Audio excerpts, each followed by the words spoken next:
آپ کے خلیفہ ہیں سیدنا قطب الدین بختیار کاکی رحمۃ اللہ علیہ، دلی کے اندر ہے آپ کا مزار، یہ آپ کے خلیفہ ہیں، آپ نے یہ دلی میں چھوڑ دیا، یہاں دلی کے اندر رہ کر تم دین کی خدمت کرو۔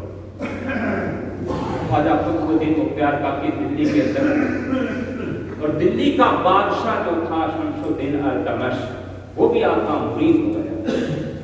رب نے آپ کو اس نعمت سے بھی نوازا ہے کہ دلی کا بادشاہ آپ کا مرید ہو گیا۔ اجمیر کا بادشاہ خواجہ صاحب کا مرید نہیں بنا، اور بختیار کاکی کے مرید ہیں بابا فرید، اور پانی پت کا بادشاہ بابا فرید کا مرید نہیں بنا، لیکن رب نے خواجہ بختیار کاکی کو یہ نعمت عطا فرمائی کہ دلی کا بادشاہ آپ کا مرید بن گیا۔ اور مرید بھی کیسا تھا؟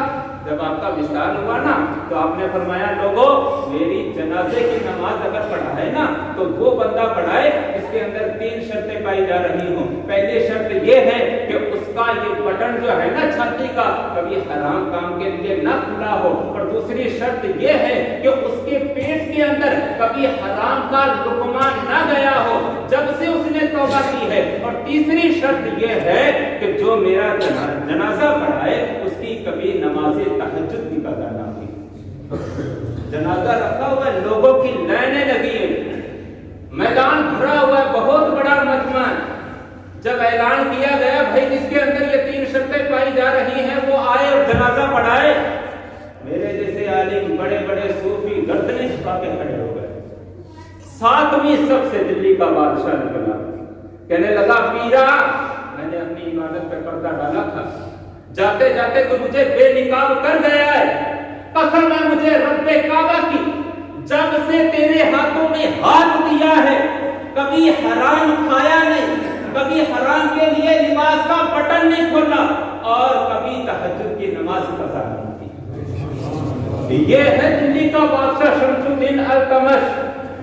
مرید بننے کے بعد کہنے لگا حضرت بادشاہ چھوڑنا چاہتا ہوں، اب میرا خانقاہ میں لگاؤں گا۔ آپ نے کہا کیوں بھائی؟ کہا میرا جی نہیں لگتا آپ سے دور رہتے ہوئے۔ کہا بیٹا اگر تم بادشاہی چھوڑو گے تو کوئی ظالم آ کے بیٹھ جائے گا، لوگوں کے اوپر ظلم کرے گا، تکلیفیں پہنچائے گا لوگوں کو۔ آپ نے کہا نہیں بادشاہ نہیں چھوڑنی، میں اپنا ڈیرا اٹھاتا ہوں اور تمہارے محل کے قریب آتا ہوں۔ خواجہ قطب الدین بختیار کاکی ان کے قریب آ گئے۔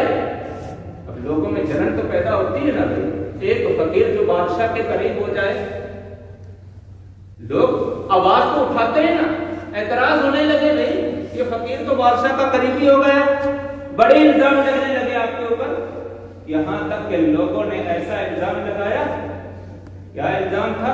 انہوں نے کسی عورت کو تیار کیا اور 2 مہینے کا بچہ اس کی گود میں تھا، کہنے لگے جتنا پیسہ چاہیے جتنی دولت چاہیے مانگ لے، ہم سونے چاندی کا ڈھیر لگا دیں گے، لیکن اس بابے کو بدنام کر کے یہاں سے نکالنا ہے دلی سے۔ کہنے لگے کوئی بڑی بات نہیں، نکال دوں گی، صرف چند لوگوں کی مجھے ضرورت ہے۔ کہا ہم وہ بھی تمہیں دے دیں گے۔ کہنے لگی کلمہ پڑھنے والے ہوں؟ کہا کوئی بڑی بات نہیں۔ انہوں نے پیسے دے کے کچھ کلمہ پڑھنے والے بھی خرید لیے جو جھوٹی گواہی دینے والے تھے۔ عدالت لگی، دلی کا بادشاہ شمس الدین التمش عدالت میں بیٹھا ہے، وزیر بیٹھے ہیں، لوگوں کی بھیڑ ہے۔ ایک عورت نے باہر آ کے چلانا شروع کیا، شور شرابہ کرنے لگی، لباس توڑنے لگی، وہ بڑے بڑے ٹل لگائے جاتے تھے بادشاہوں کے دروازے میں، وہ بجنے لگے۔ شمس الدین التمش نے حکم دیا کہ جلدی سے اسے آگے لے کر آ۔ روتے ہوئے برا حال کر کے گودی میں وہ بچہ اٹھائے ہوئے کہنے لگی بڑی عزت خراب ہوگی، میں برباد ہوگی، میں تباہ ہو گئی۔ پوچھا بھائی وجہ کیا ہے؟ کہنے لگے بادشاہ جی ایک شخص میرا غیر شرعی شوہر بنا اور اس نے میرے ساتھ تعلقات قائم کیے اور پھر اس سے یہ بچہ پیدا ہوا اور اب اس نے مجھے چھوڑ دیا۔ کہنے لگے میں محمد عربی صلی اللہ علیہ وسلم کی شریعت پر عمل کرتا ہوں، کون ہے جو میری حکومت میں ایسا ظلم کرے؟ تلوار سے گردن کاٹ دوں گا اس کی۔ عورت بول کے کہنے لگی بادشاہ جی یہ کہنے کی باتیں آپ کچھ نہیں کریں گے اس کا، کیونکہ وہ بندہ ہی ایسا ہے جسے لوگ دیکھ کے خوش ہو جاتے ہیں، آپ نہیں کریں گے کوئی انصاف ہمارے ساتھ۔ کہا تم بولو منہ سے اس کا نام تو بتاؤ. کہنے لگی قطب الدین بختیار کاکی جو آپ کا پیر ہے نا اس نے میرے ساتھ یہ ظلم کیا. قطب الدین بختیار کاکی بلا لیا گیا دربار میں, آ جاؤ.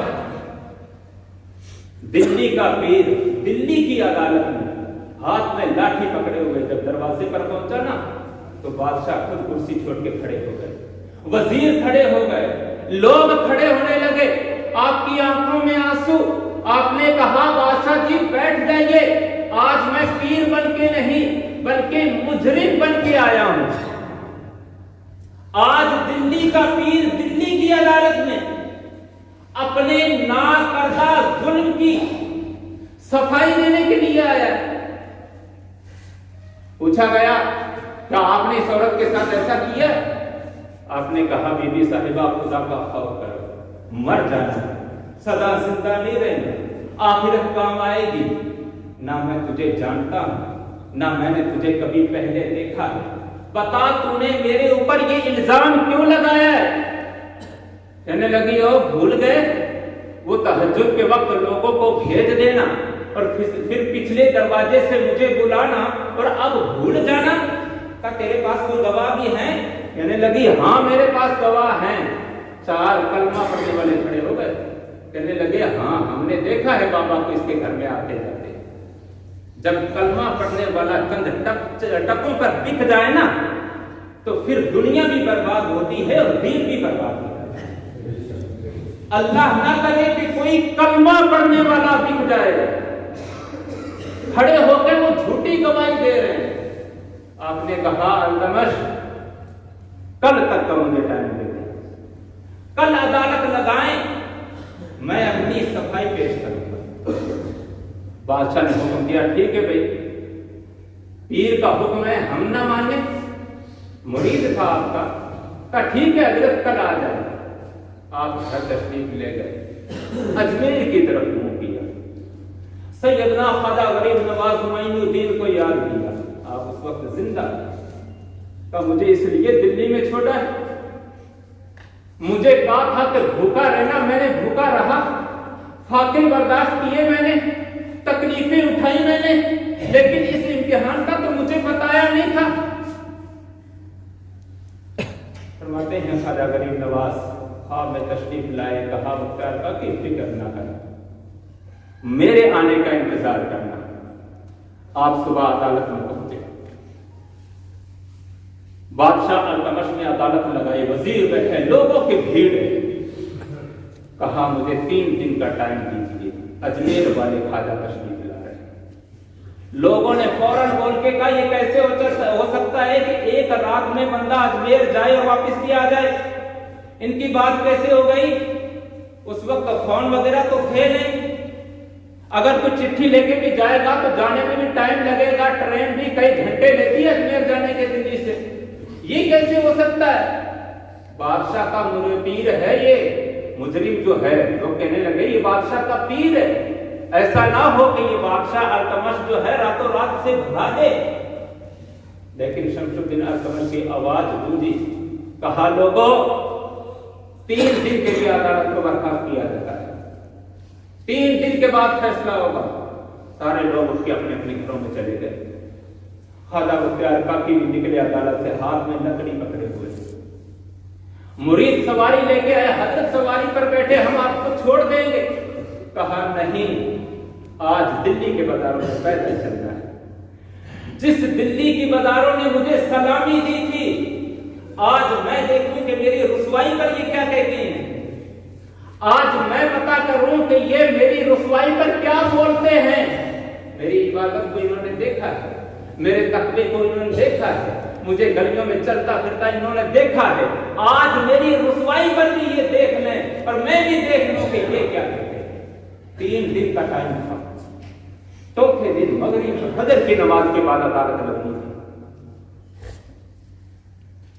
خواجہ قطب الدین بختیار کاکی کے پاس لوگ آتے, افسوس کرتے, آپ خاموش بیٹھے, کچھ نہیں بولتے اپنے منہ سے. یہاں تو لوگ صفائیاں دیتے ہیں نا, اگر ہمارے اوپر کوئی ایسا الزام لگ جائے تو ہم پتہ نہیں کیسے کیسے بہانے تلاش کریں گے اور اپنی صفائی پیش کریں گے. لیکن وہ اللہ کے ولی تھے. جڑیاں گڈیاں آپے چڑیاں وہ کدے نہ چڑیاں اچائیاں, کوئی گڈیاں سدا اچیاں چڑیاں جڑیاں سائیاں آپ چڑھائیاں. ایک میں گڈی تے دور حق سجن دے وہ جتھے رکھے اوتھے ہی رہنا ہے. مندہ واجب نہیں ہے وچ شریعت تے, مندہ قسم نو کہنا ہے. تن میرے دی تنگی ہوئے میں زلف یار دی باواں, کوش میرے دی جتی بن جائے میں قدمی یار دے آواں. جے کر خریدا مل جائے ایک بار سونا بس رو رو کے اونوں حال سناواں. جے سونا میرے دکھ وچ راضی میں سکھ نو چلے پاواں. مارو نہیں مارو مینوں مار مکاؤ تے کوئی عذر پیش نہ لیاواں. کچھ نہیں بولتے ہیں خواجہ قطب الدین, بس خاموش بیٹھے ہوئے سنتے رہتے ہیں. جب 3 دن مکمل ہو گئے, مغرب کی نماز کے وقت آپ پہنچے میدان میں, مغرب کی نماز ادا کرانے لگے. لوگوں نے کہا وہ تیرا بابا جو اجمیر سے آنے والا تھا ابھی تک آیا نہیں. قافلے اجمیر سے آ گئے ہیں, بابا قطب الدین خواجہ غریب نواز کا انتظار کر رہے ہیں. اور انتظار کیسا ہے؟ بابا فرید نے کہا تھا بابا اے تن میرا سارا کھایو, چن چن کھایو ماس, پر آ دونا دو نینا میری نہ کھایو, کیونکہ مینوں پیا ملن کی آس. بس آس لگائے ہوئے بیٹھے ہیں کہ میرے پیر آنے والے ہیں. اذان ہو گئی مغرب کی, جماعت ہو رہی ہے. آپ نے اللہ اکبر کہا, جماعت قائم کی, اور جب سلام پھیرا تو آپ نے دیکھا خواجہ صاحب پیچھے نماز پڑھ رہے ہیں. 2 رکعت ابھی ان کی نماز کی پڑھی. سلام پھیرنے کے بعد خواجہ قطب الدین قریب ہوئے, خواجہ غریب نواز کے سینے سے سینہ ملایا, دہاڑے مار کے رویا یہ دلی کا پیر. کہنے لگا خواجہ صاحب آپ نے مجھے اس امتحان کے بارے میں تو نہیں بتایا تھا, اگر بتا دیتا تو میں اس کے لیے بھی کوئی تیاری کر لیتا. جھڑکا خواجہ غریب نواز نے کہا پیچھے ہٹ, کیا تیری عظمت یوسف نبی سے زیادہ ہے؟ یوسف نبی سے زیادہ ہے کیا ام المومنین سیدہ عائشہ سے تو زیادہ عظیم ہے؟ جب ان کے اوپر لوگوں نے الزام لگائے تو کون ہوتا ہے؟ تیرے اوپر بھی لگائیں, خاموش اور پیچھے. تو حضور معاف کریں, گستاخی ہو گئی. فجر کی نماز کے بعد عدالت لگا لینا, بادشاہ کے پاس پیغام پہنچا. لوگ جمع ہو گئے, بہت زیادہ بھیڑ, کیونکہ بات دور دور تک پھیل گئی تھی. خواجہ صاحب جب عدالت میں پہنچے نا تو رونے لگے. لوگوں نے پوچھا خواجہ صاحب آپ روتے کیوں ہیں؟ مجھے رونا اس لیے آ رہا کہ میرے مرید کی رسوائی دیکھنے کے لیے دلی کے کتنے لوگ آئے ہوئے. کاش یہ میرے مرید کی کسی اچھائی کو دیکھنے کے لیے جمع ہوتے تو مجھے خوشی ہوتی. عدالت لگا لی گئی, عورت کو بلا لیا گیا, کہا بی بی صاحبہ سچ سچ بتانا, مر جائے گی قبر میں جائے گی, بتا تیرے ساتھ میرے مرید نے ایسا کیا ہے؟ کہنے لگی آپ صفائی نہ دیں, اگر کوئی ثبوت ہے تو پیش کرے, میرے پاس تو بچہ ہے اور یہ بچہ اسی کا ہے. کہا گواہ تیرے پاس؟ وہ 4 بندے پھر کھڑے ہو گئے, زبانیں ان کی کانپ رہی تھی. خواجہ صاحب نے فرمایا لوگوں ابھی وقت ہے تمہارے پاس, بتاؤ. کہنے لگے ہاں ہاں ہم نے دیکھا ہے. بادشاہ التمش بولا, کہنے لگا اگر یہ بابا اگر صاف نکلا نا تو گھوڑوں کے پیچھے باندھ کے تمہیں مار دوں گا. کہنے لگے ان کے پاس تو کوئی ثبوت ہی نہیں ہے, اگر ثبوت ہے تو پیش کرے. خواجہ صاحب ہاتھ میں لکڑی پکڑے ہوئے, آخری پھیرا ہے اجمیر کے کوڑے کا یہ بندی, اس کے بعد کبھی نہیں گئے. میدان میں چکر لگایا, ایک کونے میں جا کے سر سجدے میں رکھ دیا, رو کے رب کی بارگاہ میں عرض کرنے لگے مولا میں اپنی مرضی سے ہند نہیں آیا, تیرے نبی نے حکم دیا میں عرب سے ہندوستان آیا, یہاں آ کے میرے مریدوں کے ساتھ. مولا تیرے نبی نے فرمایا تھا کہ میری امت کے علماء جو ہیں وہ بنی اسرائیل کے نبیوں کی طرح, اگر یوسف نبی کے لیے بچہ بول سکتا ہے تو مولا میرے مرید کے لیے کیوں نہیں؟